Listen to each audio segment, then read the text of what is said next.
그 사막에서 그는 너무도 외로워 때로는 뒷걸음질로 걸었다. 자기 앞에 찍힌 발자국을 보려고. 오르텅스 블루 사막. 안녕하세요. 오늘도 따끈따끈한 최신 영화를 특급으로 배송해드립니다. 당일 배송 영화방, 저는 김기사입니다. 안녕하세요. 저는 광기사입니다. 오늘도 역시 박기사가 아직 돌아오지 않은 관계로 다른 친구를 한 명 불렀어요. 게스트 광기사입니다. 와. 자기소개 좀 부탁합니다. 네, 안녕하세요. 저는 김기사 친구 광기사라고 하고요. 오늘 김기사분과 함께 방송하던 박기사분께서 멀리 출장을 가셨다고 합니다. 그래서 그 자리를 잠깐 채우고자 나온 광기사라고 합니다. 네, 광기사. 반갑습니다. 네, 반갑습니다. 네, 여기 지금 야외 녹음이에요, 오늘. 그죠. 네, 대학교 지금 날씨도 좋고 야외에서 녹음을 진행하고 있습니다. 근데 이렇게 녹음해도 되는지 모르겠어요. 왜요? 요즘 새소리도 들리고 잡음도 많은 것 같은데. 네, 그래서 더 좋아하실 겁니다, 아마. 네, 오늘 다룰 영화는 지난번 예고해드린 대로 아버지의 이메일이라는 영화예요. 광기사랑 일단 같이 보고 왔죠? 그죠. 같이 보고 왔죠. 같이 시사회에서 보고 왔는데, 네. 네, 지금 광기사가 되게 긴장하고 있어요. 자기가 무대 공포증이라고. 엄청 심합니다. 네. 말 걸지 마세요. 상당히 긴장하고 있는데, 오늘 방송 기대해 보겠습니다. 네, 일단 공지사항으로 말씀드릴 게, 공지사항이라기보다는 지금 댓글이 하나도 안 올라왔어요. 그래서 댓글 소개해드릴 게 없습니다. 네, 지금 이틀밖에 안 지나긴 했는데, 지난번 다이버전트 방송하고 나서 지금 댓글이 하나도 없기 때문에 지금 일단 읽어드릴 댓글이 없네요. 그게 첫 번째 공지사항입니다. 이 사태를 어떻게 생각하세요, 관계사? 저는 개인적으로 이 방송의 애청자죠. 근데 저도 방송 들으면서 리플 남겨야지 하는데 자꾸 안 남기게 돼요. 그 내용이 정말 좋거든요. 이유가 뭡니까? 이유는 딱히 없죠.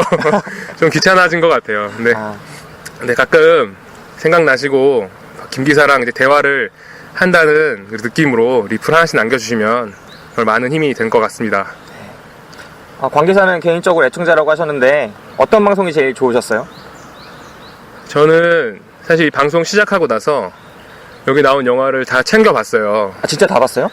사실 2개는 못 봤는데 거짓말을 해. 노아랑 좀 보지 말라고 해서 영화를. 근데 막상 영화를 보고 이걸 들었는데 저는 개인적으로 다 좋았어요. 다 좋았는데 달라스 바이어스 클럽 네. 처음 시작했을 때랑 최근에 나온 그 뭐죠? 가장 최근 게 캡틴 아메리카였나요? 다이버전트. 다이버전트. 네.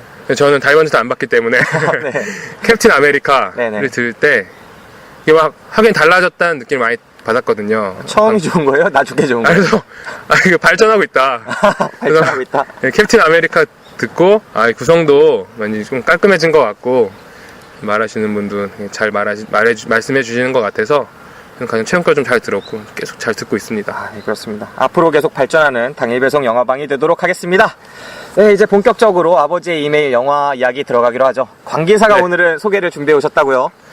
네, 오늘 제가 소개를 준비했는데 제가 박기사분처럼 잘할지는 모르겠어요. 제가 무대 공포증이 너무 심해서 말할 때 좀 버벅거리고 말도 좀 길게 하는 편입니다. 아주 잘하고 있습니다. 아주. 이해해 주시기 바라고 제가 이 영화 아버지의 이메일 소개해 드리겠습니다. 네. 이 아버지의 이메일은 홍재희 감독님이 만드신 건데 본인 아버지의 얘기를 담고 있어요. 그래서 이게 다큐멘터리 형식이라고 하나요? 네, 다큐멘터리죠. 네. 그 홍재희 감독님이 그 아버지가 한 분 계셨죠. 계셨는데 우리 아버지는 다 계시죠, 누구나. 네, 떨리니까 말이 이상하게 나오네요. 이 홍재희 감독 아버님께서 그 세상을 떠나기 전 1년 동안 그 둘째 딸인 감독님에게 총 43통의 이메일을 보내게 됩니다. 돌아가신 아버지께서? 네. 그래서 영화는 이 43통의 이메일의 내용을 소개해 주면서 네. 그 아버지의 일대기 그리고 그 영화의 그 순서상 아버지가 어렸을 때부터 돌아가기 전까지 이제 순서대로 나오는데 그 순간순간 그 가족과의 인터뷰를 통해서 아버지와 그 가족 간의 그런 이해를 잘 나타내고 있는 영화라고 할 수 있죠. 영화 참 좀 더 설명해야 되나요? 네, 점점 당황하고 있는 모습이 보이는데. 네. 네, 아무튼 그런 영화죠. 네. 정말 다큐멘터리 맞고요. 그 73세 아버지가 딸한테 이메일을 보내죠. 아버지의 삶을 회고하는 이메일이죠, 사실. 그죠. 지난 시간 동안 내가 어떻게 살아왔는지, 어떤 마음을 가지고, 그리고 무슨 잘못들을 했는지, 그런 것들에 대한 용서를 또 구하고 하는 글이고, 이 이메일의 내용을 재구성하면서 영화가 진행이 되는 거죠. 네, 그런 영화였습니다. 역시 방송을 잘하시네요. 네. 나 이러다가 바보처럼 나가는 거 아닌가 모르겠어요. 지금 여러분은 김기사 박기사가 진행하는 당일 배송 영화방을 듣고 계십니다.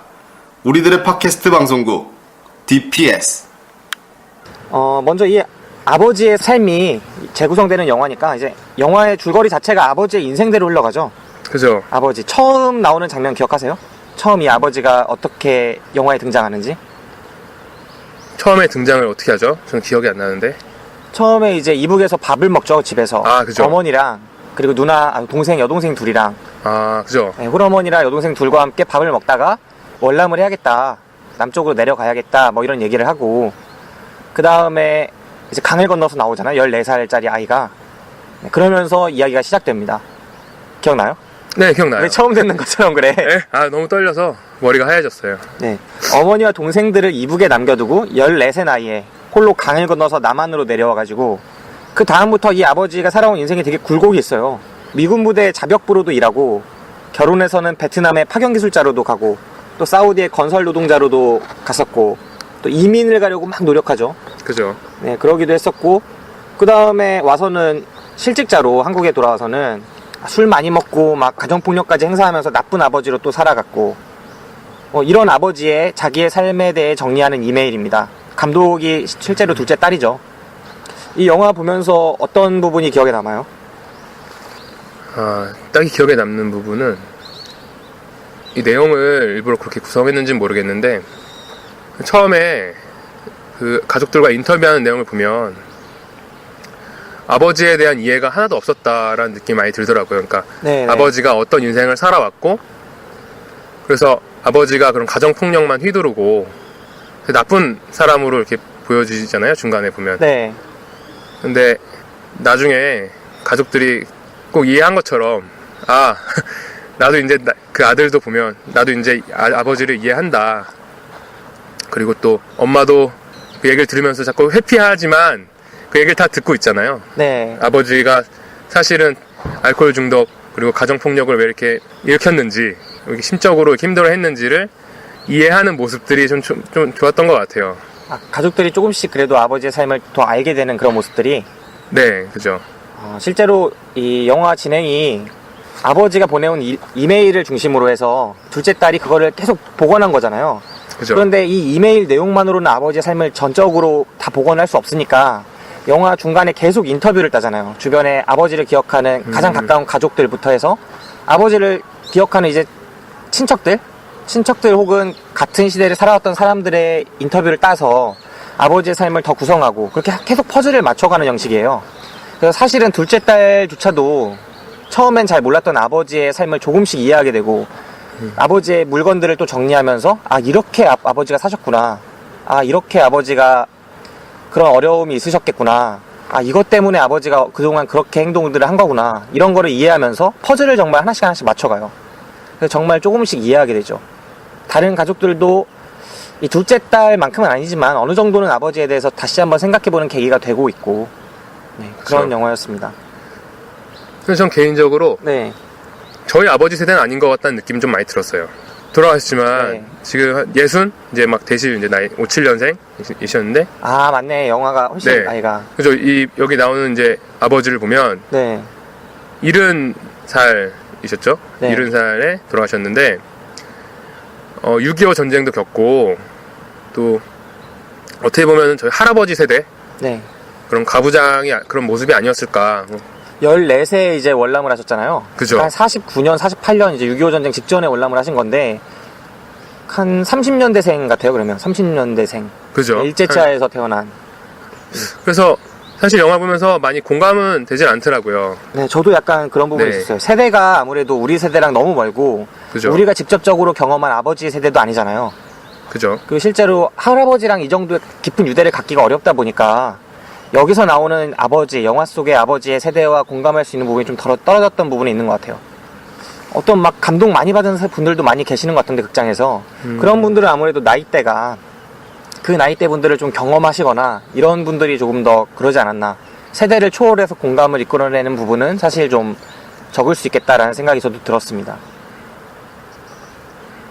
이렇게 원래 구성 없이 하는 건가요? 원래 이렇게 하면은 이제 네가 막 던지고 해서 잘 돼야 되는데 지금 처음이니까 지금 이게 그냥 이렇게 가도 괜찮아요. 보통은 이렇게 한 번에 하고 끝내요. 이 영화 속의 아버지 사실은 되게 무책임하고 나쁜 아버지예요, 사실. 그죠. 딸이 둘이죠. 딸이 둘에 아들이 하나죠. 밑에 아들이 하나 있고, 베트남하고 사우디에서 파견 기술자로 일을 했다고는 하지만, 이 아버지가 한국에 돌아와서 가정폭력을 많이 행사해요. 매일 술이 없으면 살아가지 못하고, 항상 취해 있고, 맨날 실직해 있는 상태니까 돈을 벌어와서 그렇게 가정을 꾸려나가는 것도 아니고, 이런 모습들을 자꾸 보이다 보니까 가족들이 정말 고통을 많이 받죠. 실망도 많이 하고. 그런 모습 속에서 사실 영화를 찍고 있는 둘째 딸조차도 아버지를 사실 증오하잖아요. 그죠. 이 가족 구성원을 보면은 아버지, 어머니가 있고 또 이제 딸 둘에 밑에 아들 하나가 있는데, 아버지는 사실 어머니를 평생 동안 힘들게 한 사람이에요. 그렇죠? 그죠. 평생 동안 술 먹고 돈도 안 벌어오고 심지어 때리기까지 하고 평생 동안 어머니를 힘들게 한 사람이고, 그렇게 힘들게 한 거는 어머니만이 아니라 딸과 아들들도 마찬가지인데, 맏딸의 경우에는 아버지가 싫어서 미국까지 갔잖아요. 아예 이민을 갔잖아요. 20살이 되자마자. 그죠. 네. 그랬고 둘째 딸이 영화를 찍었는데, 사실 둘째 딸 자기의 입으로도 난 아버지를 증오한다 라고 하면서 이야기를 시작하기도 하고, 또 아들의 경우에도 아버지랑 평생 동안 5번도 제대로 말을 해본 적이 없다 이렇게 얘기를 할 정도니까, 사실 이 집안에서 아버지를 이해하는 사람이 아무도 없었다고 해도 과언이 아니죠. 아버지가 돌아가시기 직전까지.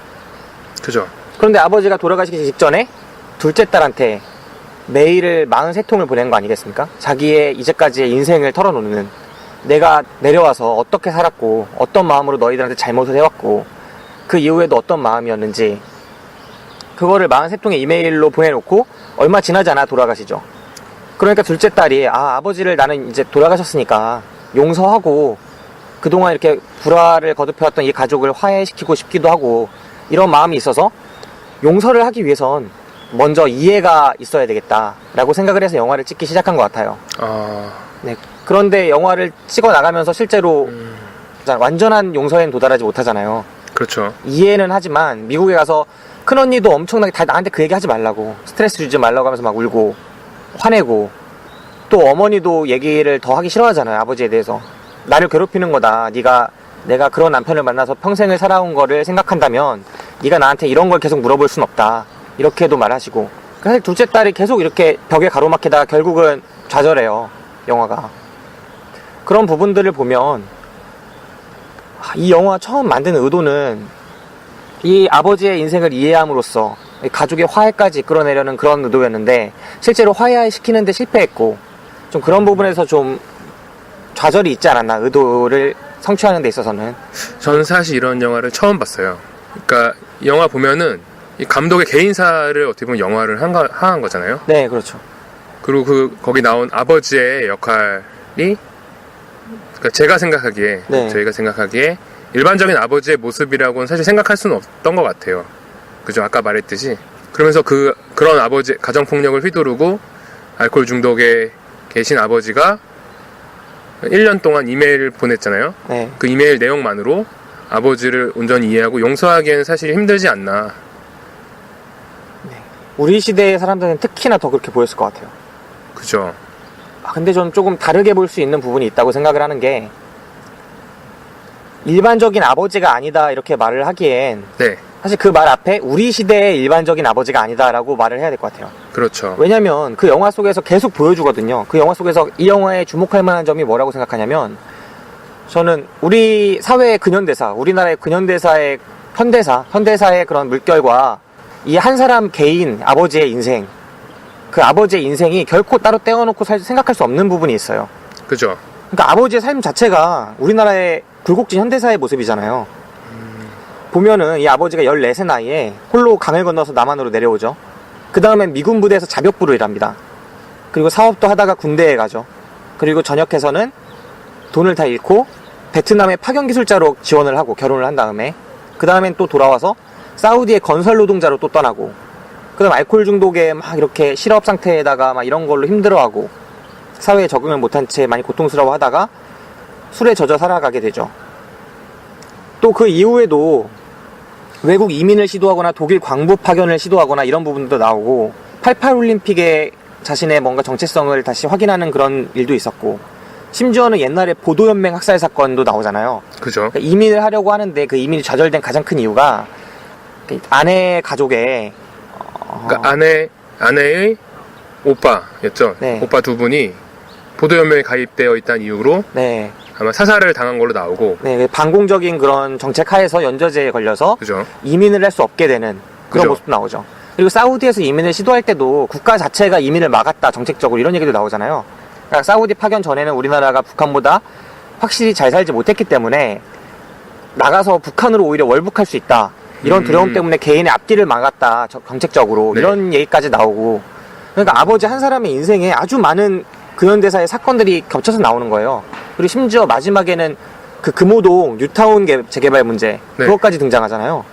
그죠. 그러니까 이 대한민국의 근현대 역사 이런 물결들과 이 아버지의 삶을 영화가 계속 연결을 시키고 있어요.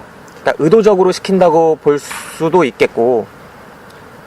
근데 이게 물론 그런 사건들 때문에 아버지가 좌절을 한 부분은 확실히 있는 것 같아요. 그 영화 보는 내내 아버지의 이제 취미가 사진 찍기라고 하잖아요. 그래서 사우디라든가 그런 어디가 베트남전에 네. 참전하죠. 참전했을 때 자기 찍은 사진들을 보면 굉장히 그 멋있게 찍어요. 밝은 모습이 나오고 네. 자신감이 넘쳐 보이고. 그러니까 전혀 뭐 한국에 돌아와서 실직 상태로 있을 법한 그런 얼굴이 아닌 그렇게 나오는데 사회적인 이유 때문에 좌절을 받게 되죠. 그렇다고 저는 그 남자가 그런 좌절 때문에 또 가족에 대한 부양 의무를 너무 소홀히 하지 않았나. 아버지로서의 책임을 네. 다 하지 못한 부분이 너무 크다 이렇게 보시는 거죠. 그죠. 그게 너무 사회적인 문제만 갖고 네. 아버지를 너무 이해하려고 하는 것도 좀 영화에서. 저는 사실 그죠. 영화를 보면서 다르게 생각하는 게 네. 저는 이해가 됐어요 사실. 아, 어떤 점에서 이해를 했냐면 이 아버지가 분명히 아내와 자식들에 대한 부양 의무도 못하고 나쁜 아버지였고, 심지어 그죠. 술도 마시고 폭력도 행사하는 아버지였어요. 정말 나쁜 아버지고, 정말 나쁜 남자로서도 아버지로서도 한 사회인으로서도 모두 다 제 역할을 못했어요. 근데 저는 그게 이해가 돼요. 뭐냐면 이 사람이 사실 14살 나이에 북한에서 자기 어머니와 동생들을 남겨놓고 내려오죠. 그렇죠. 그러면서 하는 말이 내가 1년이 지나서 2년이 지나서 여기서 열심히 일해서 돈을 벌어서 가족들을 다 데리고 남한으로 가려는 생각으로 왔다라는 얘기가 나오죠. 그리고 심지어 아버지는 남한에 먼저 내려와 있어요. 근데 아버지를 찾아서, 그러니까 이 아이가 14살에 내려오는 이유는 그거예요. 내려올 수 있었던 건 이 아이가 남자고 14살이 됐기 때문에 내려올 수 있었던 거예요. 여자는 내려올 수가 없었죠. 그 탈북을 할 수 없는 상황이었고, 육체적으로. 그죠. 아버지는 육체적으로 힘이 됐기 때문에 먼저 내려와 있었고 자리를 잡고 있었고, 아들이 14살이 돼서 드디어 탈북을 성공하는 거예요. 근데 막상 내려왔더니 아버지는 이미 5번째 첩을 바꿔서 있고 그 계모가 자꾸 괴롭혀요. 북에 있는 어머니를 데려올 생각조차 하지 않고 아버지는 새 살림을 차리고 있었던 거죠. 그래서 이 아이가 14살의 이 아이가 생각하기엔 저는 그랬을 것 같아요. 이 아이의 남한에서의 인생은 없는 거예요. 14살짜리 아이가 자존감도 생기지 않았고 자기의 모든 인생은 북한에 있는 어머니와 동생들에게 있죠. 그리고 그들을 데려오기 위한 삶을 남한에서 살아나가야 하는데 그 의지 때문에 남한에서 초창기에는 성공을 계속해요. 14살에 넘어온 이 아이가 가족들을 데려오기 위해서 그토록 열심히 일을 해야겠다라고 마음을 먹었는데 이미 아버지는 그런 의욕이 없고 여기서 여자만 데리고 계속 첩을 바꿔가면서 5번째 첩을 데리고 살면서 살아가고 있고 어머니나 딸에 대한 그런 의식조차 없고, 그래서 이 아이가 처음에는 엄청나게 고생을 하다가 나중에 이제 좀 10대 후반이 되고 자기 혼자 일을 할 수 있게 되니까, 그리고 6.25가 일어나고 이제 미군 부대에 자벽부로 일할 기회가 생기지 않습니까? 그 그죠. 악착같이 영어를 배워서 자벽부로 일하면서 돈을 많이 벌죠. 그래서 나중에는 그 돈으로 부평 근처에 집을 23채를 사가지고 그죠. 사업을 이제 할 수 있을 정도가 되죠. 그래서 그거를 막 일으키다가 군대에 징집이 돼서 군대에 가게 되고, 군대 안에서 아버지가 돌아가시고, 그리고 그 계모가 자신의 재산을 완전히 변호사를 사가지고 다 털어먹으려고 하게 되죠. 저 근데 가능한가요, 그게? 그 당시에는 가능했을 것도 같아요. 왜냐면 아버지 재산으로 이 사람이 했을 테니까. 아. 그 당시에는. 그래서 그동안 벌어놓던 돈을 다 잃어버리게 돼요. 근데 그쵸. 그 돈이 이 영화 속의 아버지, 그러니까 14살의 그 당시에는 이제 군대에 가 있던 아이한테는, 청년한테는 그냥 돈이 아니었을 거란 말이에요. 그러니까 6.25가 일어나서 더욱더 북한에 있는 우리 어머니와 동생들을 데려오기가 더 힘들어진 이 상황과 내 인생은 전부 다 거기에 있고 그걸 위해서 진짜 생명줄이라고 생각했던 사업을 벌이고 했던 거 아니겠습니까? 그죠. 악착같이. 그러면서 옆에서, 그러니까 이 사람의 인생이, 남한에서의 인생은 정말 자기의 인생이 아니라 옆에 초시계가 계속 돌아가고 있는 거예요. 째깍째깍 엄마와 동생들을 데려오기 위한 초시계가 계속 돌고 있는 거고, 이 사람은 빨리 그 수단을 마련을 해야 되는데 전쟁이 벌써 터져버렸고, 그죠. 그 속에서도 희망을 갖고 돈을 벌어보려고 했는데, 그래서 열심히 벌었는데 그 돈을 다 계모가 가져가고, 자기를 학대했던 그 계모가 내려와서 몇 년 동안 그 연탄불 뺐다고 나오잖아요. 막 밤에 자고 그죠. 있으면 연탄불 빼놓고 막 일부러 아버지한테 다른 말 해가지고 막 아버지한테 혼나게 하고 이간질 시키고. 그래서 이 사람이 정말 힘들게 지냈을 거란 말이에요. 그리고 다시 맨손이 됐을 때 아내를 고르죠. 그 아내를 그죠. 선택한 이유 같은 거 나중에 할머니가 말하잖아요. 왜 나를 선택했는지. 그죠. 서로 결혼할 상대가 네. 없었던 거죠, 그때는. 보면, 어떻게 보면. 처지가 비슷한 사람끼리 만나게 되고. 이건 아닌가요? 아니죠. 영화 속에 사실 네. 사진 같은 것만 딱 보셔도 알 텐데, 네.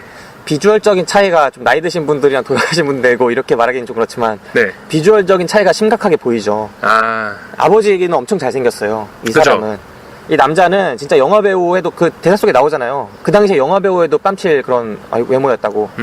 근데 이 할머니는 사실 좀 많이 비주얼적으로 그렇지 않습니까? 근데 왜 그런 말을 하세요? 왜 하냐면 그게 네. 이유가 있어요. 그 나중에 할머니가 이야기를 해요. 자기가 할아버지한테 진짜 엄청 이건 아니구나라고 생각했던 얘기 중에, 네. 할아버지가 이런 말을 하셨어요. 할아버지도 아니고 그 당시에 이제 3, 40 먹었던 아저씨가 이런 얘기를 하셨대요.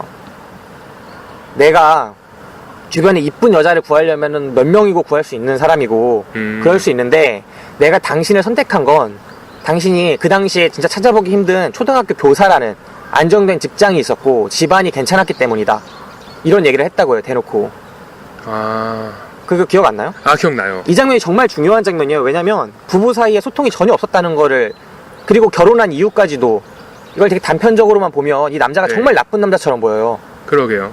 정말 돈 보고, 못생겼지만 돈 보고 결혼한 거잖아요. 처음 1, 2년간은 또 남편이 부양한 게 아니라 네, 그 아내가 다 벌어서 아내가 부양을 부양을 하고, 2년 동안 네. 대한통운에 입사하기 전까지 네. 그런 말이 나오죠. 또. 그리고 입사하고 얼마 지나지 않아서 베트남을 떠나니까 그죠. 직업을 다시 내놓고. 음, 이게 되게 정말 중요한 게, 아내의 입장에서 보면 정말 자기랑 정도 없으면서 억지로 그냥 조건만 보고 결혼한 건데, 남편의 입장에서 보면 옆에 초시계가 돌아가는데 지금 있었던 돈은 다 탕진됐고 엄마랑 동생을 데려올 유일한 수단이 여기서 돈을 버는 건데, 그게 지금 자기는 보이지 않게 된 거죠. 자기는 전역하고 보니까 아무것도 없고, 시대는 이제 전후 복구도 안 된 상황이고 돈 벌 데가 아무것도 없었고, 자기가 갖고 있는 돈조차 없으니까 희망이 없다고 생각을 했고, 그래서 어쩔 수 없이 결혼을 생각하게 됐는데, 진짜 빈털터리 상태에서 할머니가 그렇게 얘기하잖아요. 몸만 왔다고 정말. 그죠. 근데 이 남자가 그래서 이 여자를 선택한 거란 말이에요. 그래서 이 여자를 선택했고, 사실 정도 없는 상태에서 그 이후로도 계속 어떻게든 외국으로 나가서 돈을 벌어야겠다 이런 생각이 계속 강하게 있는 거예요. 그게 계속 좌절되더라도. 그래서 돈을 훨씬 더 많이 주는 베트남으로 떠났던 거고, 대한통운에 입사한 상태인데도 불구하고. 그죠. 근데 그게 전쟁이 가자마자 끝나버리지 않습니까? 얼마 되지 않아서. 8개월인가 이랬다고 8개월인가? 하더라고요. 예. 그래서 열 몇 배씩 벌다가 8개월밖에 못하고 다시 돌아오니까 다시 한국엔 일자리가 없고 안정된 직장까지 버리고 가는데 그죠. 재입사는 안 되고. 전 이런 상황 속에서 다시 이 사람이 또 북한에 있는 가족들을 데려올 수 있는 그런 상황이 없잖아요. 그 당시에는 반공국가로 점점 더 가고 있고, 나라는. 그러니까 이 사람이 점점 더 좌절했다고 저는 생각을 해요. 그 희망을 점점 잃어버리게 되면서. 그러다가 다시 사우디로 갈 기회가 생겨서 다시 사우디로 갔고, 또 사우디에서 돌아온 이 두 번의 떠남이 자식들하고는 정말 유대를 가질 수 없는 환경으로 만들어버린 계기가 돼버리고. 저는 그래서 아버지의 모습이 사실 이해가 되더라고요. 그래서 나중에 어느 순간에 아버지가 술 마시면서 그런 얘기를 했다고 그래요. 아, 이젠 끝났구나. 어머니랑 동생들이 다 이제는 없겠구나, 이 세상에. 그런 얘기를 하면서 술을 마셨다는 얘기가 이메일에 써서 와요. 저는 그 대목도, 아버지의 인생은 어쩌면 이곳에 있는 아내와 남한에 있는 아내와 3명의 자식들한테 있었던 게 아니라 이북에 14살 때 버리고 온 14년 동안의 그 가족에 대한 책임을 위해서 정말 온 평생을 바치지 않았나. 어떻게 보면 저는 그 부분이 좀 마음에 안 들어요. 어떻게 마음에 안 들어요? 그러니까 자기가 가족을 꾸리게 되는 거잖아요. 네. 결국 남한에서 자기를 부양한 여자를 만나고 딸 둘과 아들 한 명을 낳잖아요. 근데 시간이 지나면서 솔직히 북한에서 있는 그런 자기 동생, 여동생, 네. 누나였나요? 아무튼 어머니와 형제들을. 데려오려고 하는 것이 사실 무산됐다는 걸 자기도 깨닫는 순간이 왔을 거예요. 네, 중간에 그죠? 왔겠죠, 이미. 자기가 본인이 계속 이민을 가려고 하고 네. 외국에서 일자리를 계속 구하려고 하는 것도 어떻게 보면 그렇게 말하셨잖아요. 그러니까 그 자기 어머니와 가족들을 데리고 오려고 노력하는 거다라고. 근데 그게 어느 정도 무산이 됐다고 생각했을 때 또 다른 자기의 진짜 가족, 그러니까 근처에 있는 가족들을 좀 그 가족만큼 챙겨야 되는 게 아닌가. 그랬어야 맞죠. 아버지로서의 책임이 분명히 존재하고 남편으로서의 책임이 존재할 수밖에 없는 거죠. 이 사람은 분명히 그걸 못했고 심지어는 폭력까지 행사했고 책임을 못했을 뿐만 아니라 고통까지 계속 줬죠. 정말 그죠. 지옥 같은 집을 만들었다고 하잖아요. 엄마는 그죠. 맞을까봐 덜덜 떨었고 매일 밤을. 그리고 딸하고 아들들은 오늘은 조용히 지나갔으면 하고 생각을 했다고 그러고. 되게 슬펐던 게 영화를 보면 인터뷰 형식으로 영화가 진행되잖아요. 네. 그럼 첫째 딸하고 이제 아들과 인터뷰하는 장면이 나오는데 첫째 딸하고 인터뷰를 하려고 미국에 있는 덴버까지 비행기 네. 타고 가요. 엄마랑 가서 이제 인터뷰를 하는데 그 딸의 모습을 인터뷰 장면 말고도 이제 딸이 자기 자식에게 대하는 네. 어떤 행동들을 촬영을 하더라고요. 강압적인 엄마의 모습, 네. 그리고 아들에게 막 신경질도 부리고 어떻게 해라. 너무 간섭을 너무 많이 하는 것 같은 느낌이 많이 들더라고요. 그러니까 자기 아버지가 가장으로서 해야 될 거를 못했다라는 말도 하면서 자기 아들에게 너무 간섭을 너무 많이 하면서 이렇게 좀 폭력적인 예, 엄마로 나오죠. 너무 폭력적으로 나오는 게 보면 좀 불편했어요. 그런 게. 그리고 또 아들 모습도 말하는 거 들어보면 자기 아버지가 자기 롤모델이 될 수 없었다. 그래서 자기는 그런 롤모델을 찾기 위해서 고등학교 기간이라든가 대학교 그런 기간 동안 정말 엄청 힘들었다. 지금은 아버지를 물론 이해한다고 해도 모르겠어요. 좀 냉정함이 많이 느껴졌던 것 같아요. 사람의 그런 말에서. 아들은 이미 냉정한 스탠스에 그런 자세에 처해서 말을 하죠. 그런 자세에 그죠. 서서. 나는 아버지랑 정이 하나도 없고 지금 이렇게 누나가 아버지를 이해하고 혹은 용서까지 향해서 나아가려는 의도로 영화를 찍고 있는데 내가 누나의 그런 의도에 협조는 하겠지만 나는 그죠. 일단 아버지한테 정도 없고 이해하지도 않고 존경하지도 못한다. 그죠. 그리고 아버지는 어쨌든 잘못된 삶을 산 사람이다. 그죠. 딱 이게 아들의 모든 그런 입장이잖아요.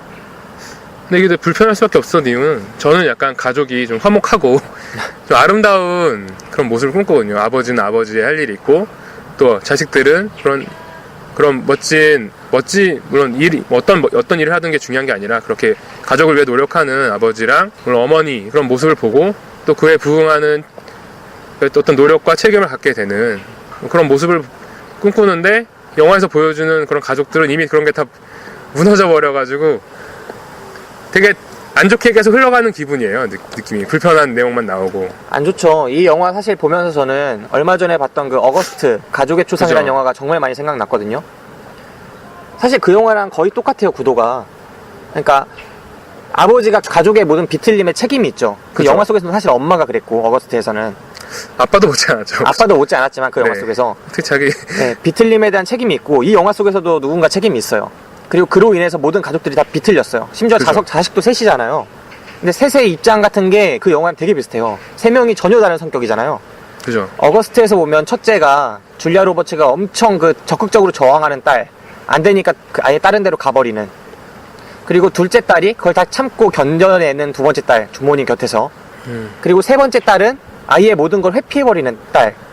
이 영화 속에서 보면 정말 비슷해요. 첫 번째 딸은 다 끝까지 저항하다 20살에 바로 이민을 해버리죠, 덴버로.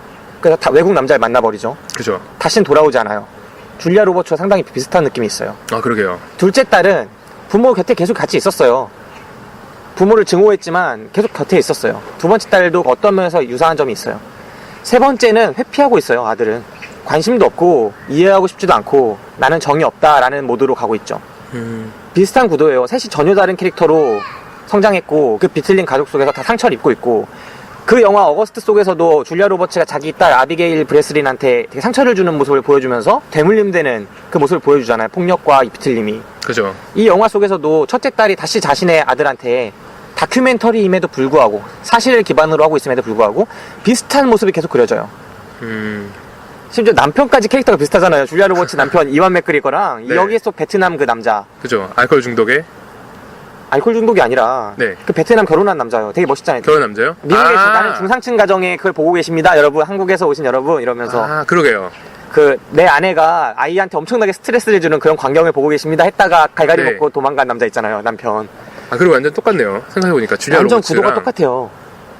근데 저는 이 영화 둘의 감상이나 만족도가 전혀 달랐어요. 저는 어거스트 방송 들으신 분들은 아시겠지만 전 그 영화가 정말 불쾌했다고 말씀을 드리면서 이 영화가 불쾌한 이유는 첫 번째 정말 비현실적인 막장이고 되게 많이 과장된 막장이고 그죠. 두 번째로는 이 영화가 정말 답답한 막장이라 희망이 없다. 비현실적이고 희망이 없다. 이 두 가지 때문에 저는 어거스트 가족의 초상이 별로다. 네. 이렇게 말씀을 드렸는데 이 영화의 경우에는 전 반대였어요. 정말 현실적이고 희망도 없지 않아요. 똑같은 구도에 어떻게 보면 더 심한 사건이에요. 그 영화보다도. 그 영화가 더 막장적인 요소가 있지만 분명히 이 영화가 가족한테 미친 그 폐해가 만만치 않거든요. 그죠. 어떻게 보면 더 막장이거든요. 닥친 그 어려움이나 이런 것들이. 그 영화 속에서 메릴 스트립이 자기는 폭력을 당했고 어린 시절에 돈도 없이 살았다라고 얘기하지만 이 남자는 가족들을 버리고 떠나왔어야 했고 그죠. 나라는 분단됐고 전쟁 속에서 가족들을 못 구해왔고 또 계속된 그런 좌절을 겪어야 했고 중간에 교통사고도 한번 또 네, 계시잖아요. 교통사고가 나서 감방에도 들어가고 과실치사로 그런 모습들을 보면서 정말 저는 이 영화는 그래도 어거스트에 비하면 훨씬 괜찮은 부분도 있다. 더 현실적이고 더 희망적인 요소도 있다.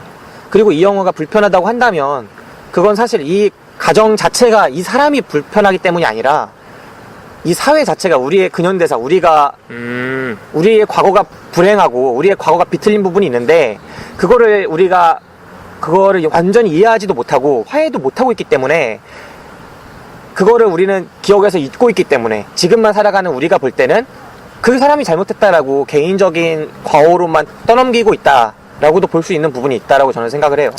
아, 확실히 그럴 수도 있겠네요. 이 영화의 특징이라면 한 개인으로서의 아버지를 이해하기 위해서 시작한 그 두 번째 딸의 이 영화를 찍는 그 작업이 우리의 그 굴곡진 현대사와 불가피한 접점을 가지고 있다는 거를 또 관객한테 조금씩 자연스럽게 그렇게 깨닫게 하는 점에 있다고 생각을 하거든요. 그래서 마침내 이 이야기가 온 가족을 괴롭혀왔던 그 아버지의 문제가 우리의 지난 역사와 문화 그리고 그 사회사적이고 그 구조적인 관점하고 그 떨어져서 이해할 수 없는 그런 부분이 있다는 거를 설득력 있게 전하고 있다고 저는 생각을 해요. 그 어거스트 영화를 보면은 정말 개인적인 입장에서만 그려지고 있잖아요. 그 사회적인 입장이 아니라 그죠. 비틀린 그 가족 왜 그랬는지도 안 나오는데 비틀렸는데 심지어 그 가능성도 적고 꽉 막혀 있고 결국은 파탄으로 치닫는 그 가족하고 비해서 이 영화는 계속해서 억지로 연결시키지도 않으면서도 이 한 가족 속에서 사회적인 부분들이 어떤 영향을 미치는지를 조금씩 보여주고 있거든요. 생각할 수 있게끔. 그리고 그게 되게 억지로 보여진 게 아니라서 보는 사람이 모르고 지나칠 수 있잖아요. 관계자도 지금 모르고 지나쳤던 것처럼. 저는 그런 부분에서 이 아버지의 삶이 결코 그 우리 현대사랑 동떨어진 게 아니고 사회가 한 개인의 삶에 얼마만큼 큰 영향을 미칠 수 있는가에 대해서 웅변하고 있는 그런 영화라고 저는 봤어요. 그리고 정말 좋았던 건 사실 이런 문제제기만이 아니라 그러니까 영화가 구조적인 관점에서 사회가 개인한테 미치는 영향을 웅변하고 있는 그런 문제제기, 고발영화 이 정도 수준이 아니라 아버지의 용서를 통해서 가족 간의 화해를 의도했잖아요, 딸이. 그죠. 그런데 그 목적이 결국은 참담하게 무너져요. 그 장면 기억나세요? 그 덴버에 가서 설거지하는 어머니를 상대로 그리고 아이한테 화를 내는 언니를 상대로 네. 계속 이렇게 아버지에 대한 이해를 시도하지만 그죠. 그게 오히려 그 가족한테 덮어놓은 상처를 덧나게 하는 걸 깨닫죠. 그죠. 그리고 지금 우리가 있는 이런 이 완전히 숲이잖아요. 청송대는 아니지만 네. 이런 숲 속에서 이 나무들 바람에 확 흩날리는 모습을 딱 비추잖아요, 카메라가. 그러면서 햇살이 그 사이를 뚫고 나오는 장면을 딱 비추면서 둘째 딸이 그렇게 얘기를 해요.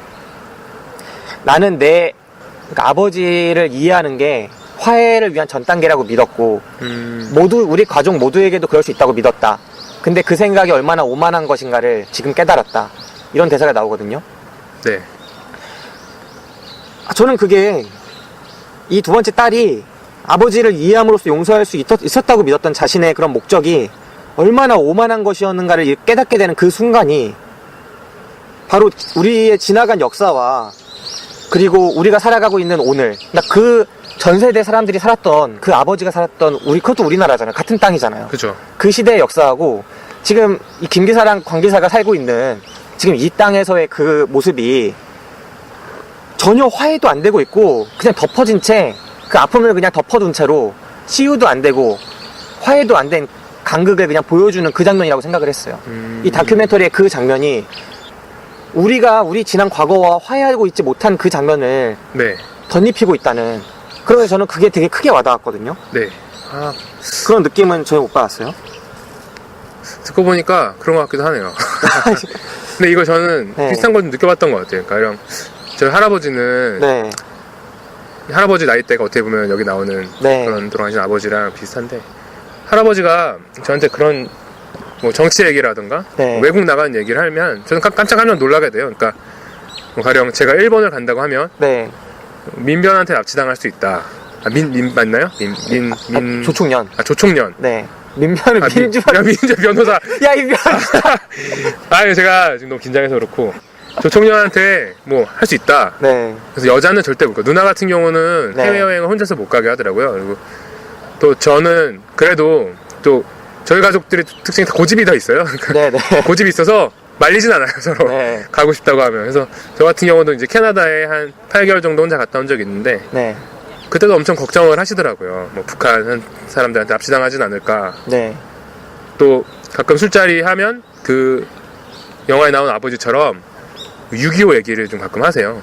아, 예. 6.25 때 자기가 뭐 북한군도 갔다가 뭐 남한군도 왔다가 그때 또 뭐 동양 가족도 만나고 또 그때 뭐 누구를 잃었고 뭐 이렇게 그런 얘기를 하시면서 가끔 눈물도 흘리시고 그런 거 보면, 그러면서 여기 나와 있는 그 빨갱이 나오죠. 중간에 막 술 취해가지고 네. 아버지가 뭐 빨갱이 얘기하면서 어머니 때리기 네, 시작하시고. 어머니 때리기 시작하시고 그런 거에 좀 많이 민감하게 이제 정말 북한에 대해서 악감정 같은 거에 드러내시고, 가령 뭐 보수적인 그런 정치 성향을 그냥 당연하다든지 이렇게 말씀을 하시거든요.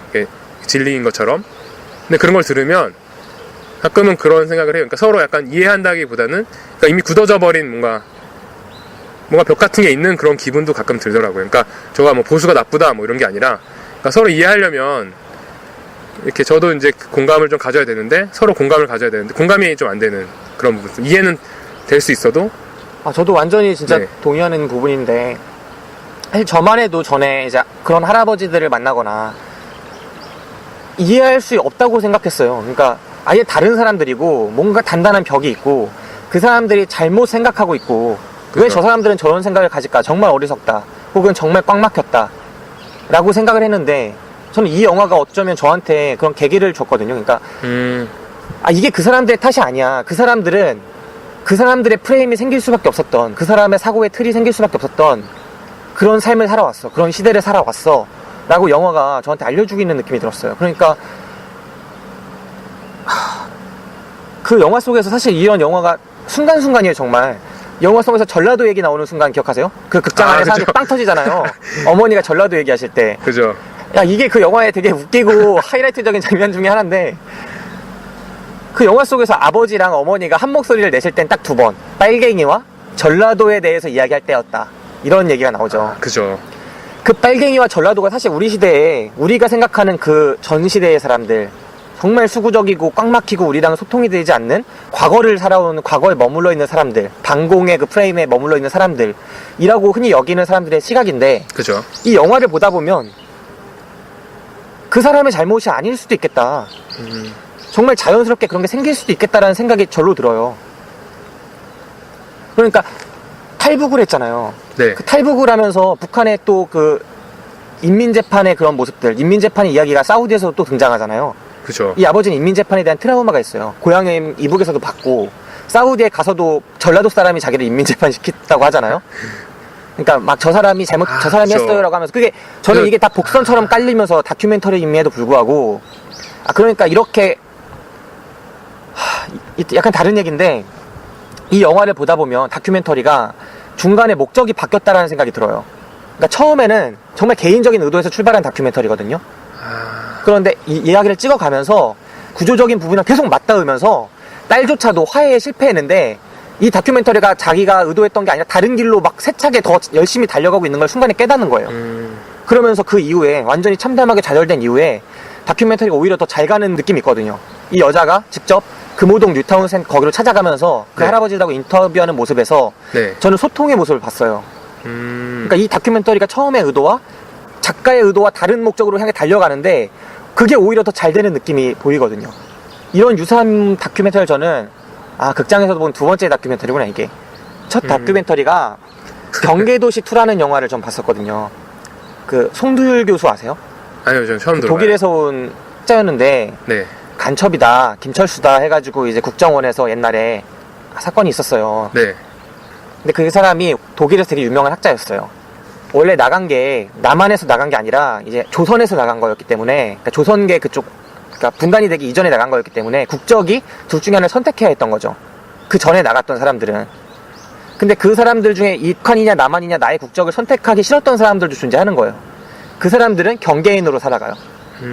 나는 북한도 아니고 남한도 아니고 조선의 아들이다.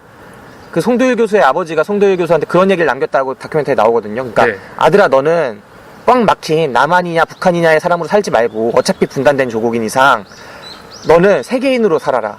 그래서 그 유언을 지키면서 송도일 교수가 철학을 공부하면서 독일에서 북한도 남한도 선택하지 않는 경계인으로서 살아가요. 그러면서 북한에도 가고 남한에도 가거든요. 근데 먼저 북한에 몇 번을 갔다 온 상태에서 남한에 입국을 해요. 근데 그 전까지 독일에서 엄청나게 인정받는 학자였기 때문에 또 한인이었기 때문에 이 다큐멘터리 감독이 간 거죠. 송도일 교수의 그 삶을 찍으려고. 근데 이 사람이 그 와중에 그 다큐멘터리 속에서 남한을 올 일이 생겨요. 네. 남한에 오고 보니까 바로 공항에서 국정원 사람들에 의해서 체포가 되는 거죠. 북한에 갔다 왔던 사람이 우리나라 남한 국적도 아니고 간첩이다. 그러면서 이 사건이 엄청나게 비화가 되면서 그 당시에 최대 화두로 떠오르고 그때 아마 우리가 대학교 막 입학해서 그때쯤이었을 거예요. 이 송도일 교수 사건, 일명 김철수 간첩 사건. 이 사건이 이제 보여주면서 그 다큐멘터리가 오히려 목적이 바뀌어버리거든요. 우리 사회가 얼마나 폭력적이고 얼마나 이런 말도 안 되는 일을 벌이고 있는가. 그 영화를 보면은 송도일 교수는 정말 누구보다 애국심을 가진 사람이에요, 사실. 근데 그 사람을 경계를 인정하지 않고 남한이냐 북한이냐 무조건 전향해라. 전향하면 남고 아니면 그래서 결국은 국정원에서 이 사람을 전향시키거든요. 남한으로요. 남한으로 사상 전향을 시켜요. 그리고 송도일 교수는 다시 그 바로 독일 비행을 타고 다시는 한국을 돌아오지 않아요. 그러니까 우리는 오히려 자진해서 한국에도 애정을 갖고 북한에도 애정을 갖고 이런 조국에 대한 애정, 한 민족에 대한 애정, 사람에 대한 애정 이런 걸 간직했던 사람을 전향을 시켜가지고 다시는 돌아오지 않는 사람으로 만든 영화예요. 그 이야기를 보여준 게 경계도시 2라는 영화예요. 경계인의 삶을 보여줬던 경계도시 1. 그리고 다큐멘터리를 찍다가 오히려 다른 목적으로 감독의 그 손을 떠나서 감독이 제어를 못하거든요, 그 영화를. 뭐야, 이렇게 됐는데 난 이런 목적이 아니었는데. 근데 찍다 보니까 더 큰 목적, 더 큰 무언가를 찍고 있는 거예요, 자기도 모르게. 되게 우연적인, 다큐멘터리 속에 되게 우연적인 모습들이죠. 저는 그 경계도시 2에서 느꼈던, 그 다큐멘터리 속에서 느꼈던 이 뭔가 우연적이지만 되게 강렬했던 이 변화의 순간을 저는 이 영화 아버지의 이메일 속에서도 느낄 수가 있었어요. 그 가족의 그런 화해를 도모하고 이해를 도모했던, 한 아버지에 대한 이해를 도모했던 그 영화가 우리가 이해하지 못하고 그냥 덮어놨던 과거 어느 시대의 사람들, 어느 시대와 어느 시대에 살아갔던 사람들에 대한 그런 이해와 화해의 손을 뻗치는 그런 영화로 변하는 순간을 전 봤고, 그 점에서 이 영화가 되게 가치가 있는 어느 지점을 찍어냈다라고 저는 생각을 했습니다. 좋은 영화네요. 그러지 말고 네가 봤던 영화를 말을 해보세요. 관계자가 봤던 영화를 한번 말을 해봅시다. 저는 사실 뭐 그런 부분이 네. 많이 보이진 않았어요. 네.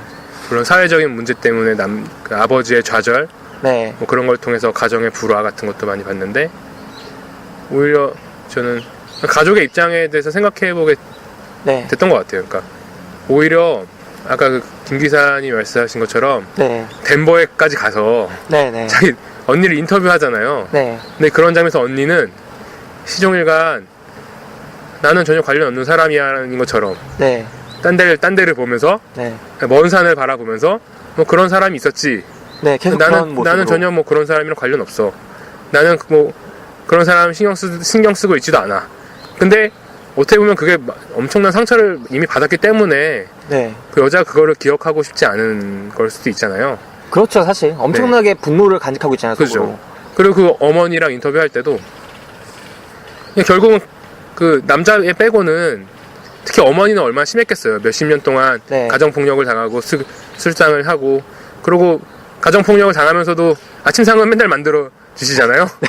자기 뭐 늑골이 부러졌네. 그러니까 막 가슴을 심하게 맞아서 늑골이 부러진 거 아니고 네, 다쳐서 그냥 다쳐서 숨을 못 쉬게 돼서. 몇 달 동안 정형외과를 다니면서 치료를 받게 되는 순간에도 네. 그러니까 막 자기가 죽었나 안 죽었나 아버지가 이렇게 확인만 하고. 확인하잖아요. 네. 근데 그런 순간에도 아침밥은 꼭 챙겨왔다는 어머니의 말.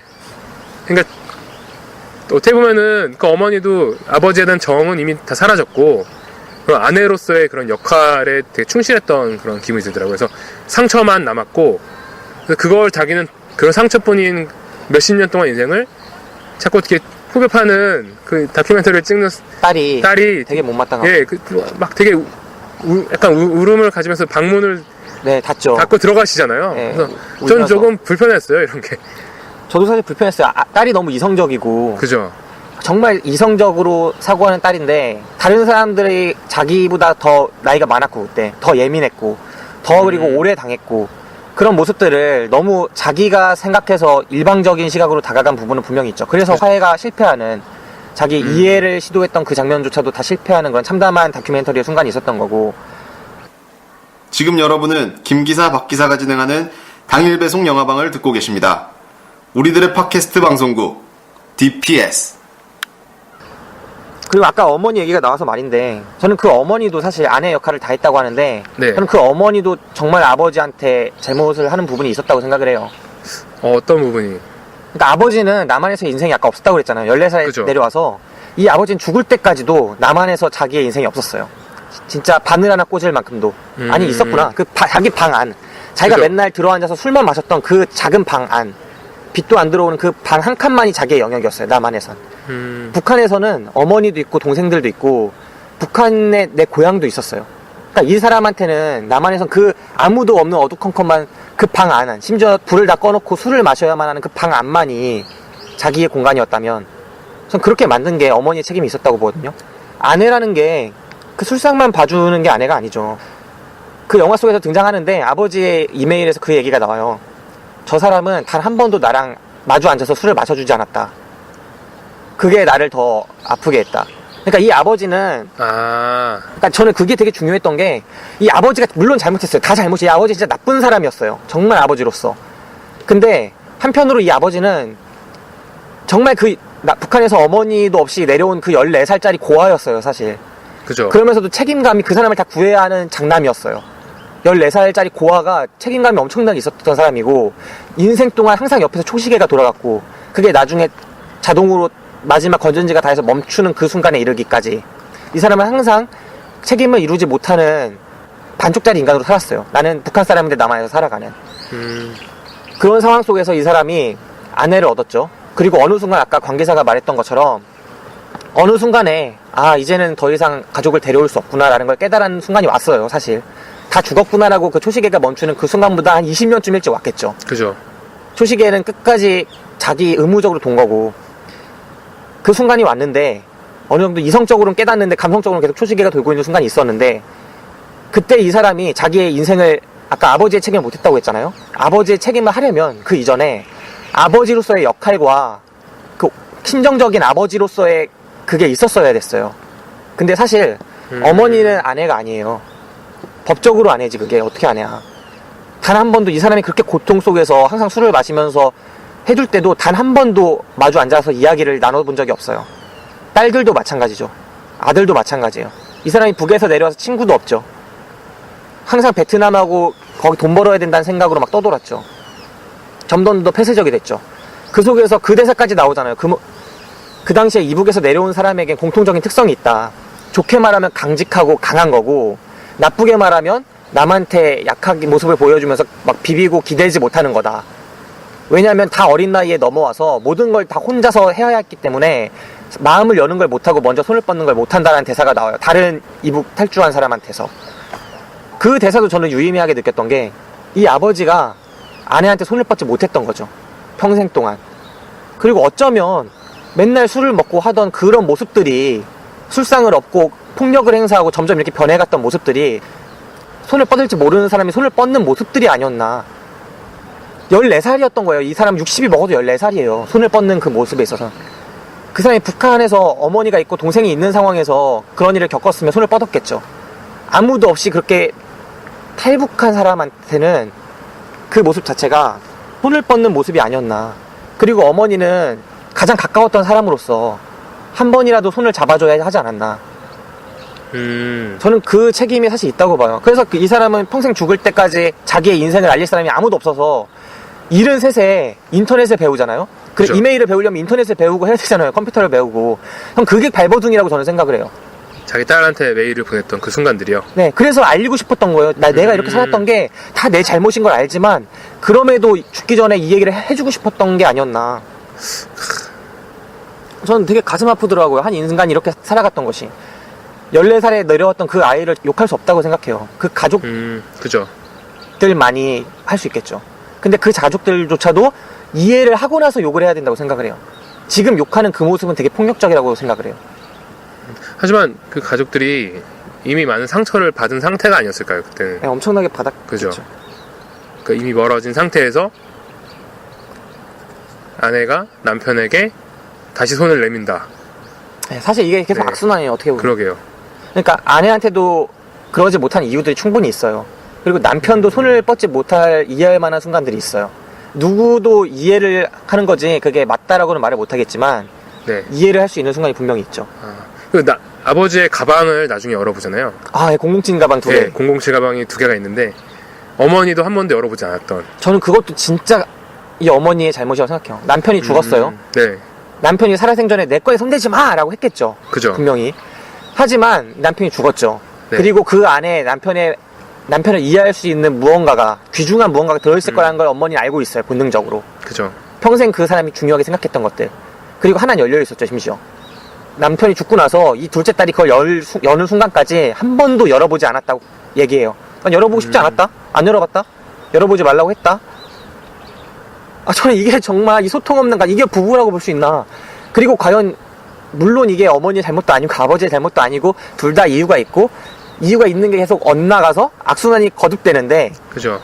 그러니까 이런 거요. 사실 그 어거스트 가족의 초상에서는 이 악순환이 시작되는 순간이 있고 다시 악순환이 되돌아야 되는 오는 순간이 다시 그 가족한테 와요. 그래서 영혼이 되풀이 되죠. 그 순간이 고리가. 그죠. 그리고 누구도 그 고리를 깨려고 안 하죠. 그 영화는.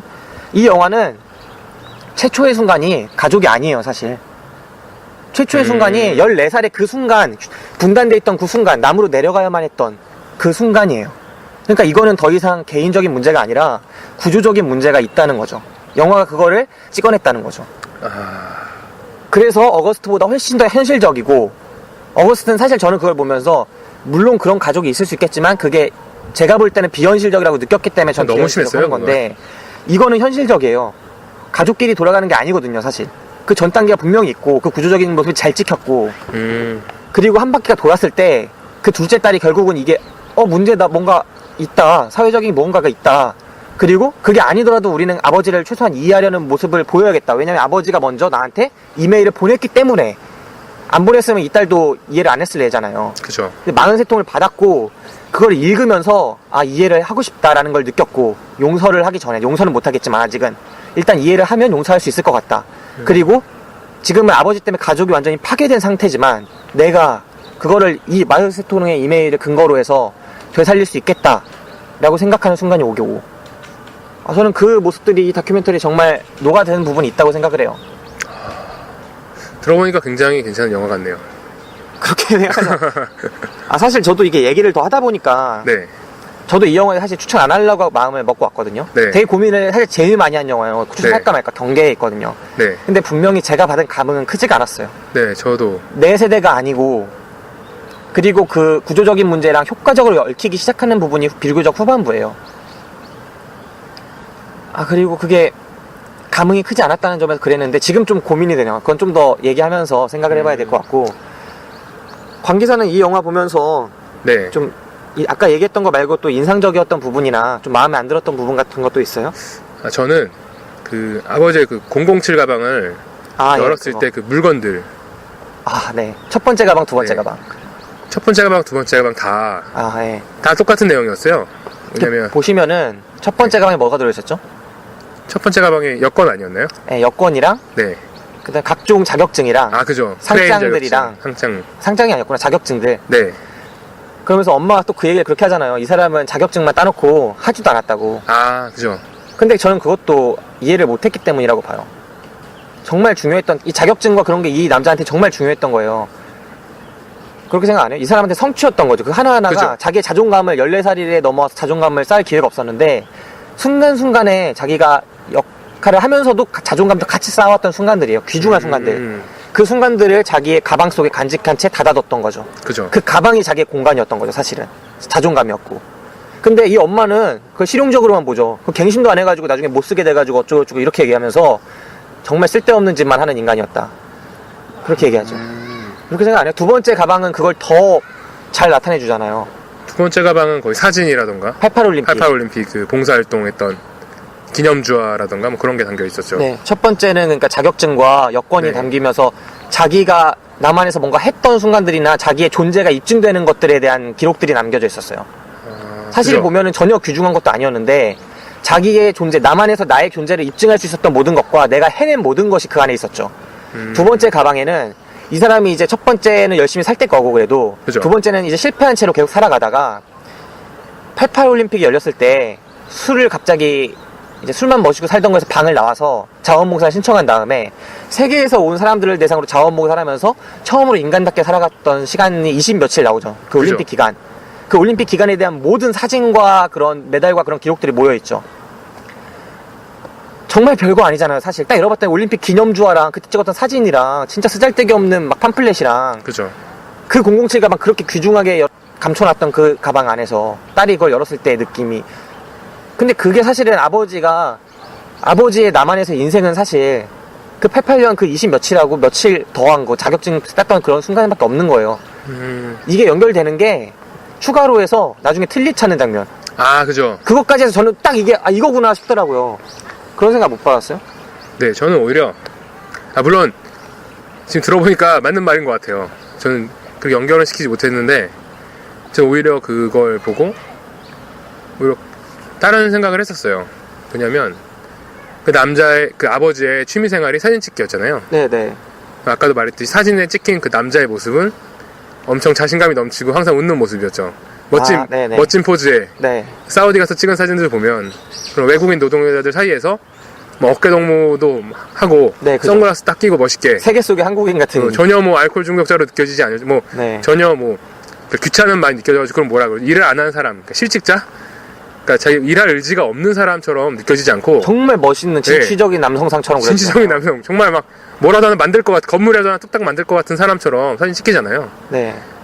근데 그런 사람들이 한국에 돌아왔을 때는 그런 페인처럼. 페인처럼 운송업도 사실 어쩔 수 없이 시작하지만 정말 자기가 할 일이 아니다 이런 거 네, 뭐 이런 계속 식으로 좌절하고 하기 싫어하고. 좌절하고 힘들어하고. 그러니까 자기가 꿈꾸는 것들이 있는데 그런 것들을 자꾸 못 이루잖아요.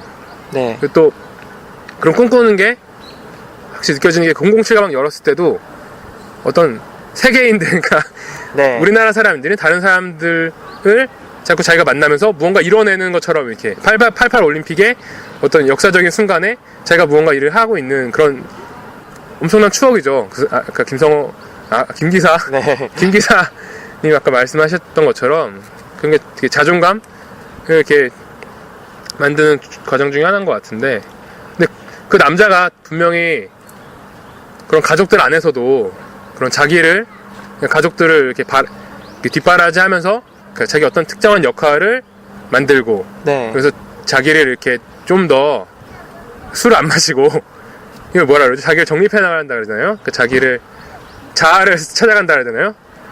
아무튼 이렇게 좀 자기가 좀 더 올바르다고 할 수는 없죠. 아까처럼 저희가 이해하지 못하는 부분들이니까 그 아버지를 그래도 책임을 다하는 예. 한 인간으로서 한 인간으로서 어떤 가장으로서의 어떤 그런 모습들이 가방에 나왔더라면 딸과의 사진, 뭐 딸과의 추억들, 뭐 딸의 졸업장, 뭐 이런 게 나왔더라면 뭐 아내와 결혼식 사진 이런 게 나왔더라면 좀 더 좋았을 거다. 좋았을 것 같은데 결국 그 남자가 소중하게 여겼던 것들은 자기의 어떤 외국에 나가는 꿈, 이민을 하고자 하는 꿈, 전혀 그 북한에 관련된 내용도 안 나와요. 사실 007 가방에 자기 뭐 어머니라던가 자기 뭐 누이를 찾는 그런 게 안 나와요. 보면은 크레인, 그 정말 여권, 네. 자 언제든지 외국에 나갈 수 있는 그런 준비들.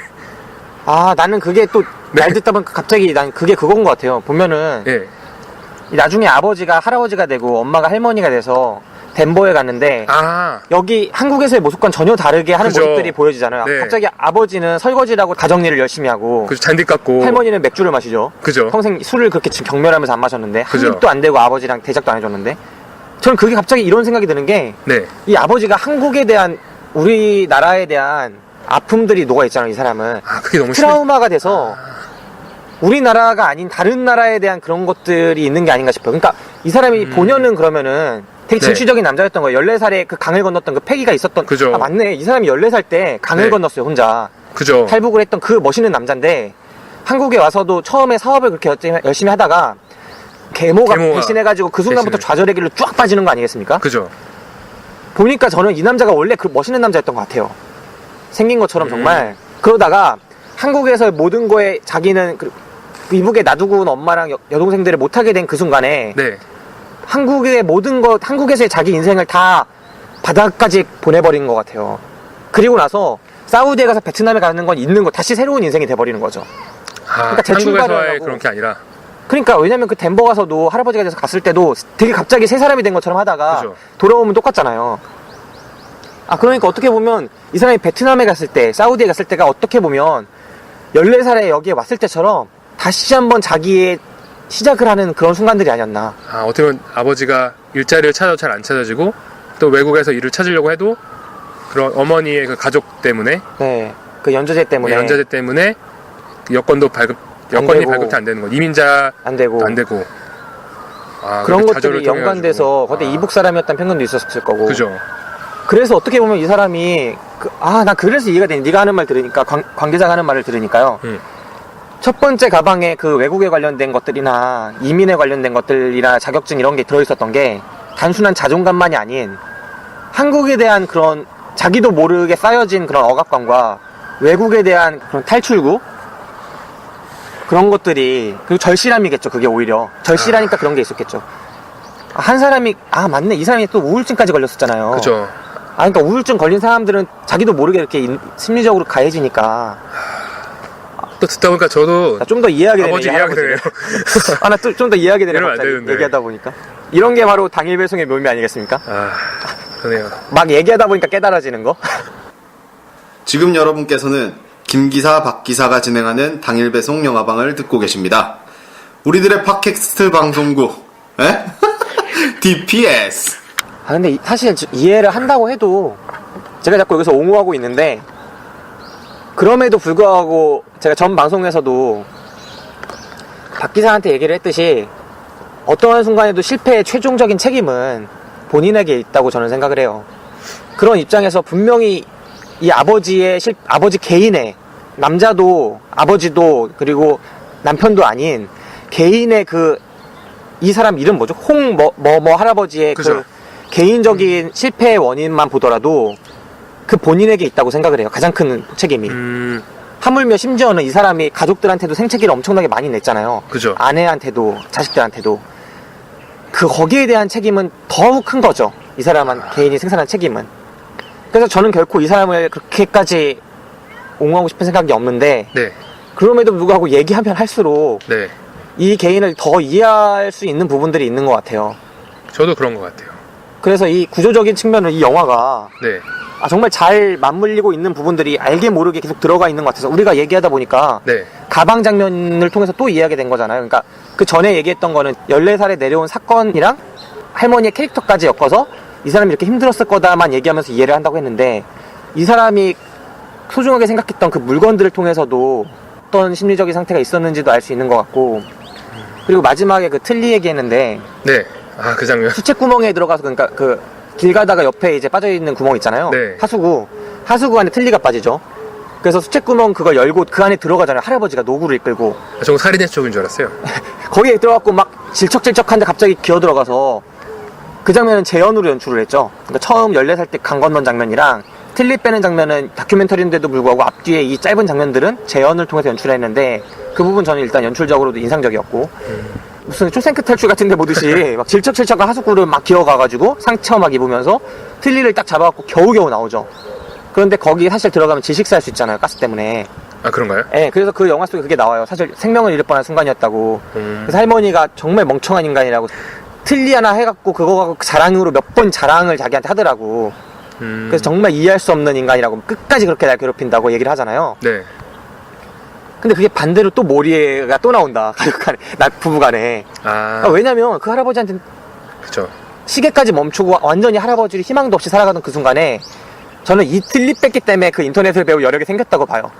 무언가를 성취했다는 그런. 성취한 그 자존감이 다시 오랜만에 또 페페 가방 이후로 또 생긴 거죠. 아, 세 번째 어떻게 보면은 그 007 가방이 탄생하는 순간이었던 거죠. 그래서 그 사람이 인터넷 다시 보면 포토샵도 배우고 하면서 다시 진취적으로 살기 시작하잖아요. 그죠. 얼마 안 되는 시간이었지만 그러다가 돌아가시고. 저도 이 아버지가 그런 생각을 네. 해요. 술만 안 드셨으면, 그래도 알코올 중독에까지 되지 않았더라면, 마시다 보니까 됐겠지. 네. 아닐까? 왜냐면 아버지가 딴 건 다 했어요. 부양의 의무라던가 그런 건 기본적으로 다 했어요. 관계사랑 똑같이 저도 생각을 하고 아버지가 어디까지나 자기의 그보다 더 심한 환경에서도 자기를 챙기는 사람도 있었을 거예요, 사실. 그죠. 그리고 아버지는 심지어 자기가 책임 있는 사람들을 너무 많이 만들어놨고 책임을 못한 수준이 아니라 적이었어요, 그 사람들한테. 괴물이었어요, 악마였고. 가족들한테. 예, 그죠. 몬스터였어요, 그 가족들한테. 어거스트 자꾸 얘기 나오는데 가족의 초성에서 둘째 딸이 엄마랑 언니를 바라보면서 너희 둘은 몬스터야 그러잖아요. 괴물이야. 그죠. 근데 이 가족에 있어서는 이 아버지가 괴물이었어요. 정말 괴물이었는데 그 괴물이 된 가장 큰 책임이 본인한테 있었다는 거죠. 본인이 일단은 어떠한 순간에서 그걸 책임을 졌어야 했고 정말 그쵸. 저도 모르는 입장에서 막말하는 건데 욕해 주셔도 돼요, 댓글로. 근데 어쨌든 최종 책임은 아버지 본인에게 있었던 거고 그렇지만 구조적인 책임도 있었던 거고 저는 그들의 삶을 이해할 수 있는 부분이 있었다. 그래서 이해를 했으니까 네. 이해에 기반한 화해가 네. 있을 수 있겠다는 점에서 그 가족한테 희망이 있을 수 있겠다라고 생각하고 동시에 아까 말했던 것처럼 이 영화가 단순히 이 아버지와 다른 가족들의 간의 그 간극만을 나타내는 게 아니라 어쩌면 그 아버지의 시대를 살아갔던 그 전라도 빨갱이라는 대사가 나왔던 그런 것들 그리고 우리가 이해하지 못하는 20, 30년대생들과 그들의 영향을 받았던 전 세대의 사람들 그 세대와 또 혹은 그 시대와 또 우리가 살아가는 이 시대 겉으로는 되게 잘 봉합돼서 아무 문제 없는 것 같지만 실제로는 공존이 아니라 전혀 이해하지 못하는 어떤 강한 벽이 있고 그 둘 사이에 진정한 화해가 이루어져야 과거에 대한 청산이 이루어져야 우리 시대가 더 앞으로 미래를 향해서 나아갈 수 있는 것처럼 그러니까 영화 속에서 그 첫째 딸이 자기 아이한테 또 다른 부조를 행사하고 있잖아요, 어떻게 보면. 그죠. 그리고 이 첫째, 둘째, 셋째 이 화해하지 못하는 모습들을 통해서 그 가족의 미래가 되게 어둡게 보이는 부분도 있고 근데 이게 치유가 돼야 되는 것처럼 우리 시대적인 치유도 필요하지 않나, 사회사적인 그런 측면에서 이 영화를 바라볼 수 있었던 것 같습니다. 관계사 이제 마지막으로 이 영화에 대해서 뭐 하고 싶은 말 좀 추가해봐요. 저희 마지막으로 네. 마지막으로 되게 이상한 것 같긴 한데 그 어머니랑 네. 아버지가 어떻게 보면 교육을 많이 받은 사람이었잖아요. 네. 그런데도 전라도라면 무조건 싫어하고 네, 그렇죠. 그런 거 보고 저는 예전에 약간 이제 옛날 6.25 때라던가 네. 뭐 그런 어떤 사회적인 일들이 많았을 때는 교육이 좀 부족해서 일방적인 믿음이 생긴 게 아닌가 네. 그런 생각이 들었는데 저도 좀 그렇게 생각했어요. 네 이번에 보면서 교사까지 할 정도의 그런 교육을 하고 네. 또 그 남편도 교육이 부족했던 건 아닌 것 같아요. 그러니까 하여튼 그런 맞네, 사회적인 맞네.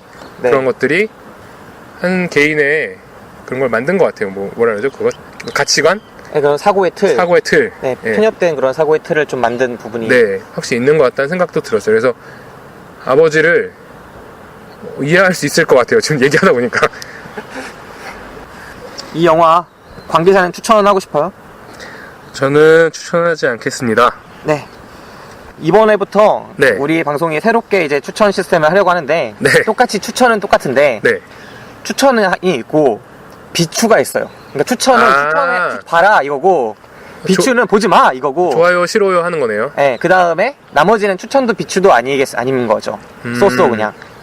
관계사는 이제 추천이에요, 비추예요, 아니면 쏘쏘 그냥. 저는 쏘쏘로 하겠습니다. 네. 저도 이제 볼 사람 보고 아닌 사람은 말고 뭐 이 정도로 하게 될 것 같아요. 근데 영어예요, 쏘쏘는. 쏘쏘 이제 바꿀 거예요. 그냥 얘기 설명을 한 건데 아. 쏘쏘가 아니라 저 영어 싫어요. 그렇게 영어 쓰는 거. 그죠. 사실 저는 이 학교도 되게 마음에 안 들어요. 이 학교 지금 뭐만 하면 다 영어로 해가지고 어떻게 하려고. 진짜 좀 마음에 안 들어요. 무슨 식당 같은 것도 나 뭐 카페테리아 이렇게 해놓고 건물 이름도 다 영어로 짓잖아요. 그죠. 그런 태도 정말 없어졌으면 좋겠습니다. 아, 지금 축구방도 사실 우리 K리그도 왜 K리그 클래식 혹은 K리그 챌린지 해가지고 뭐 우수선수 이런 거 뽑을 때도 K리그 클래식 위클리 베스트 플레이어 이렇게 하는지 이해를 못하겠어요. 맨 오브 더 매치 선정하자. 저는 이런 것들이 사회 속에서 영어 우리 스스로 우리말로 좀 바꿔 쓰도록 노력을 해야 된다고 생각을 합니다. 좀 논의 얘기였고. 네. 네, 아무튼 그렇고 저도 이 영화 추천은 못하겠어요. 근데 비추도 아닙니다. 아까 말씀드린 것처럼 좋은 부분도 충분히 있었고 하지만 조금 더 이런 얘기를 조금 더 다큐멘터리로서 짜임새 있게 그리고 좀 더 공감 가게 찍어낼 수도 있지 않았나 하는 생각이 들어요. 어떤 점이냐면 우리가 분명히 다른 시대를 살아갔고 그 전 세대나 이런 소재의 이야기들에 공감할 수 있는 여력이 좀 이해 폭이 좀 좁은 건 사실이죠. 그 갖고 있는 기반들이. 하지만 그렇다고 해도 완전히 닫힌 건 아니잖아요. 그죠. 조금 더 이런 사람들한테도 공감이 오게끔 찍어낼 수도 있지 않았을까. 조금은 투박했던 부분들도 있었다라는 점에서 저는 좀 아쉬운 점이 있었습니다. 네.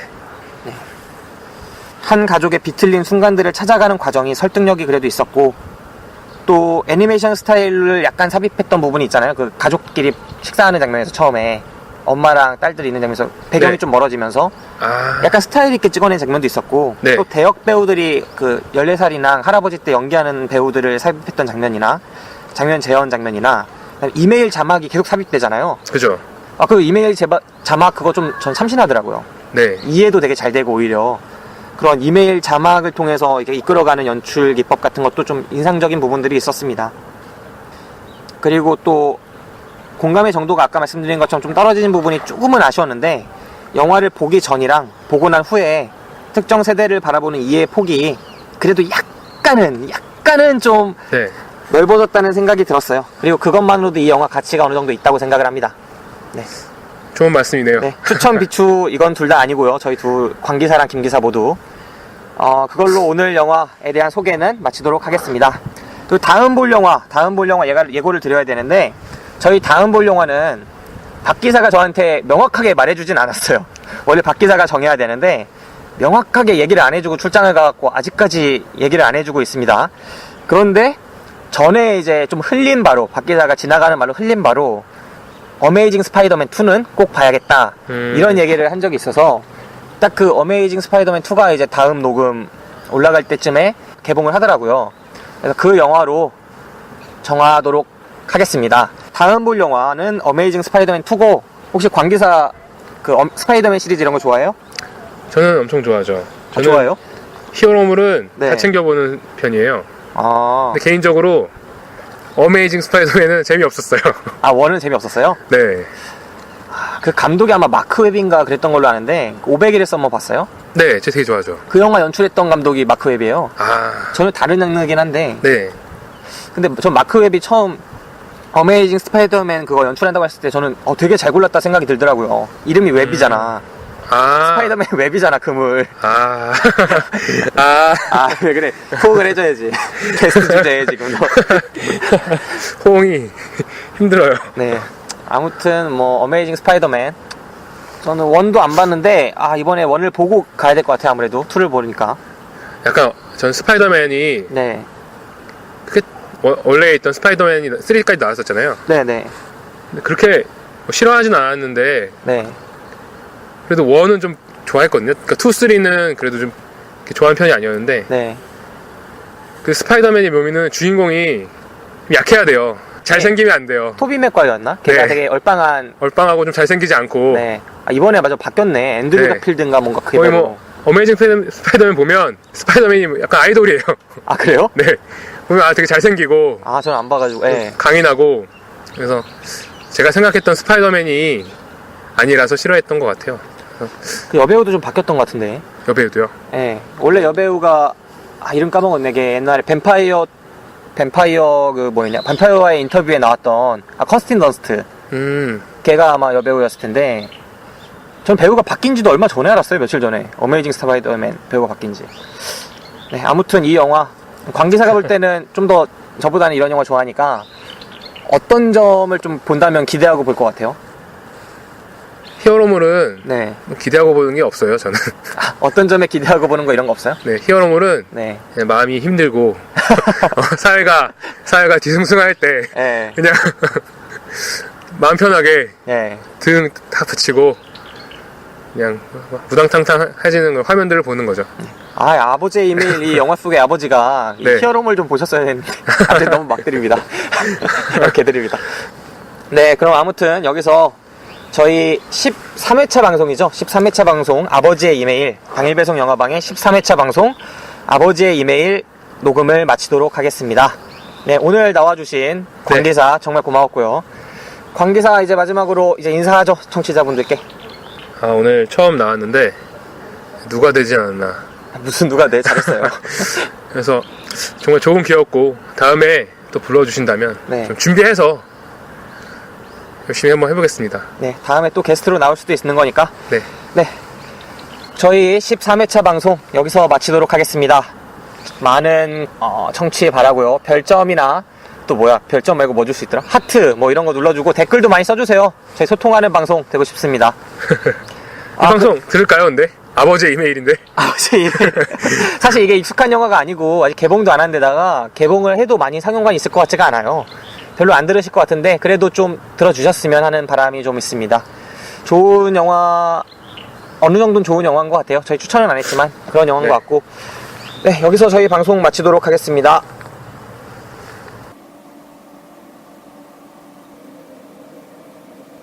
세월호 침몰 참사 희생자들의 명복을 빕니다. 실종자들에겐 기적이 있기를, 유가족들에겐 위안이 있기를 간절히 바랍니다.